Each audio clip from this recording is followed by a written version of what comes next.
મોડાસા સંચાલિત આરજે પટેલ શ્રી સત્યમ વિદ્યાલય ખાતે ત્રિવેણી કાર્યક્રમનું આયોજન કરવામાં આવ્યું હતું, જેમાં શાળાના પ્રવેશ ઉત્સવ, સ્ટુડન્ટ પબ્લિક રીડિંગ લાઇબ્રેરી અને શિશુ વિહાર કેન્દ્રના દીપ પ્રાગટ્ય અને લોકાર્પણનો કાર્યક્રમ યોજાયો હતો. આ મંગલમય પ્રસંગે ધનસુરા સ્થિત રામજી મંદિરના પરમ પૂજ્ય મહામંડલેશ્વર પુરુષોત્તમદાસજી મહારાજ વિશેષ ઉપસ્થિત રહ્યા હતા. ઉપરાંત વિદ્યાલયના પ્રમુખ, ટ્રસ્ટી મંડળના સભ્યો, શિક્ષકો અને આગેવાનો પણ હાજર રહ્યા હતા.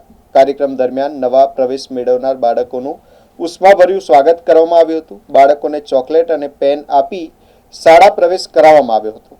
સાથે જ વિદ્યાર્થીઓના વાંચનની અભિરુચિ વિકસે તે હેતુથી સ્ટુડન્ટ પબ્લિક રીડિંગ લાઇબ્રેરીનો પણ પ્રારંભ કરવામાં આવ્યો હતો.